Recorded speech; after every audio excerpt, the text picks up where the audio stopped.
अस्सलाम वालेकुम नाजरीन, हाईटेक न्यूज के खबरनामे में आपका खैर मकदम है। मैं हूं नेहा खान। नजर डालते हैं आज की अहम खबरों पर। कांग्रेस लीडर व क़ायद हिज़्ब इख्तिलाफ राहुल गांधी ने कहा कि कबायली मुआशरे के नुमाइंदों से मुलाकात और गुफ्तगू हुई है। कुछ दिन पहले राहुल गांधी ने कबायली मुआशरे के बहुत से नुमाइंदों से मुलाकात की, जहां उन्होंने उनके मसाइल पर बात की। पानी, जंगल, ज़मीन और उस पर आईनी हुकूक के लिए उनकी जद्दोजहद जारी है, चाहे वो समाजी नाइंसाफ़ी हो या डिजिटलाइजेशन की वजह से ज़मीन छीनने का मुल्क के कबायलियों को भुगतना पड़ रहा। उन्होंने कहा है कि मैंने उन्हें यकीन दिलाया कि मैं इस लड़ाई में उनके साथ हूँ। मेरा मकसद उन्हें सियासी ताकत देकर समाजी तौर पर मजबूत करना, जिसकी शुरुआत उन्हें कांग्रेस पार्टी के अंदर पोजीशन, आवाज़ और हिमायत देने से होगी। कबायली और बहुजन समाज की शमूलियत और शमूलियत के जहन में रखते हुए नए ज़िले सुदूर की तकर्रूरी संगठन सरोजन अभियान के जरिए की जा रही, और कहा कि हमने ये पहल गुजरात से शुरू की थी, जिसे कांग्रेस हर रियासत में नाफिज करेगी। मैं पहले ही आपको बताना चाहता हूं कि मेरा इंटरेस्ट क्या है कि हमारी ऐसी आदिवासी लीडरशिप बने कि जहां भी कांग्रेस पार्टी में हम देखें, मैं आपकी कांग्रेस पार्टी में मदद करना चाहता हूं। उसके लिए आपको संगठित होना पड़ेगा, और जो सचमुच में आदिवासियों की बात कर रहे हैं, जो थोड़े डायनामिक हैं और आदिवासियों को लड़ रहे हैं, उनको आगे करना पड़ेगा। तो अब हम क्या कर रहे हैं, हम नया कदम ले रहे हैं। अभी हमने गुजरात में शुरू किया है, उसमें 41 नए डिस्ट्रिक्ट प्रेसिडेंट हमने चुने, और डिस्ट्रिक्ट प्रेसिडेंट्स में उसमें आदिवासी होंगे, उसमें दलित होंगे, उसमें पिछड़े होंगे, उसमें जनरल कास्ट होंगे, उसमें सब होंगे। जो पावर है हम डिस्ट्रिक्ट प्रेसिडेंट को देने जा रहे हैं। तो डिस्ट्रिक्ट प्रेसिडेंट वहां पे कांग्रेस पार्टी को चलाएगा, कांग्रेस पार्टी की रक्षा करेगा, आइडियोलॉजी हमारी जो विचारधारा है उसकी रक्षा करेगा, मेंबरशिप बढ़ाएगा, और डिस्ट्रिक्ट प्रेसिडेंट मतलब नोडल हमारा ऑफिसर बन जाएगा।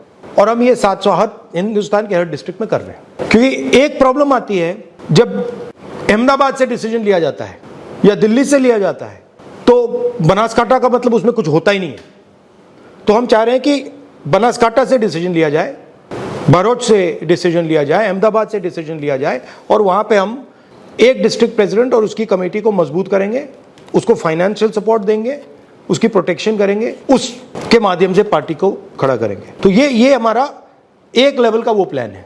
दूसरी बात हमने की है कि हमने इनको आदिवासी यूनिट का चेयरमैन बनाया है।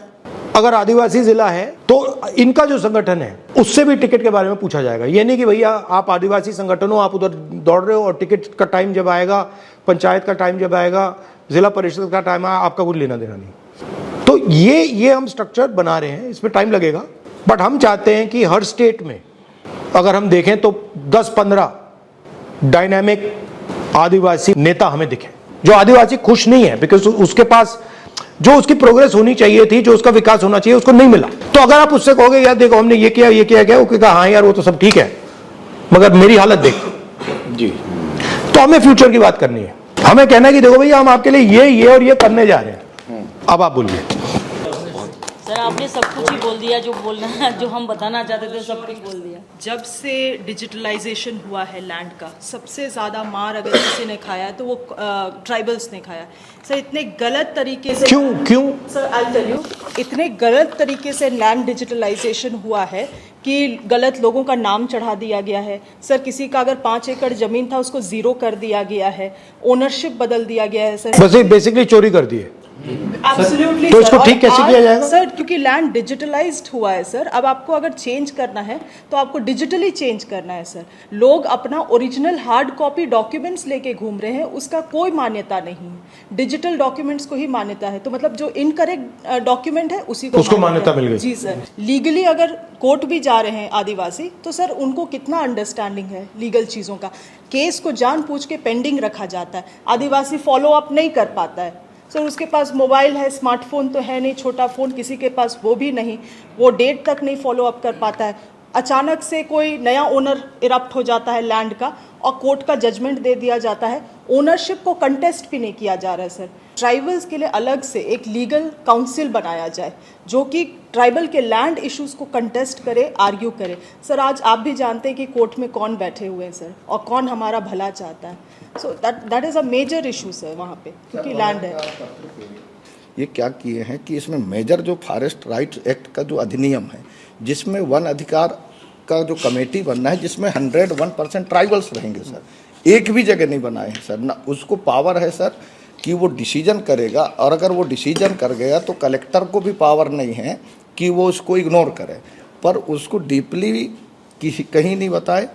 और ये पूरा प्रदेश में, चाहे झारखंड हो, चाहे उड़ीसा हो, चाहे महाराष्ट्र हो सर, ट्राइबल्स की जो लैंड्स है आपने अभी रोका सर, नहीं तो ये तो वनों को प्राइवेट लोगों को दे रहे थे। आपने एक पूरे देश में जो आदिवासी के अर्थ वाली बात की कि आदिवासी का मेन मीनिंग क्या है, क्योंकि आप देशज हैं, यहाँ के मालिक हैं, इसलिए जल जंगल जमीन पे पहला राइट्स आदिवासियों का है। तो जन संगठनों का विश्वास कांग्रेस पार्टी के प्रति बड़ा है, क्योंकि वो कह रहे हैं वनवासी और हम कह रहे हैं आदिवासी। लेकिन आपने एक बात महत्वपूर्ण की सर, यूनिटी की, एकता की। हम संगठित नहीं हैं। आरएसएस इस बेस पे काम कर रहा है सर हमारे क्षेत्र में, एक तो इसके लिए हमको कुछ ना कुछ बड़े लेवल पे जाके सोचना पड़ेगा कि इसका साट आउट क्या करें। गुजरात में सर जल जंगल ज़मीन की बात की है, इसमें पूरे गुजरात में ये 30 साल में बीजेपी सरकार ने शेड्यूल ट्राइब एरिया है हमारा, बनासकांठा में अंबाजी हो, अरवली में शामलाजी हो, दाहोद डिस्ट्रिक्ट हो, अब अभी आप राजपीपला में केवड़िया कॉलोनी हो, ये सापुतारा डांग में भी इश्यू है। पूरी जमीन आदिवासियों की बीजेपी सरकार ने उद्योगपतियों को दे दी। इसके लिए हम लड़ते हैं, कोर्ट में भी लड़ते हैं। लेकिन आपने जो बोला है कि 2027 में गुजरात में कांग्रेस की सरकार को लाके भाजपा सरकार को उखाड़ के फेंक देंगे। जहाँ जहाँ पर सर शहरीकरण हो रहा है उनकी जमीन लगातार सर खत्म होते जा रही है सर। इस पे हम कैसे रोके, कैसे इसको रोके, कानून को कैसे हम प्रभावी करें सर, प्रभावी रूप से हम कैसे कानून को लागू कराएं सर, ये हमारे लिए बड़ा चैलेंज है सर। और आदिवासियों को सिर्फ कांग्रेस पे ही विश्वास है सर, क्योंकि उनके जल जंगल जमीन की बात कांग्रेस ही करती है। आरएसएस तो उसको बनांचल कह रही है सर, आरएसएस तो उसको बनवासी कह रही है, आरएसएस उसको हिंदुत्व की ओर सीधे ले जाना चाह रही है, उसका वजूद को ही समाप्त करना चाह रही है।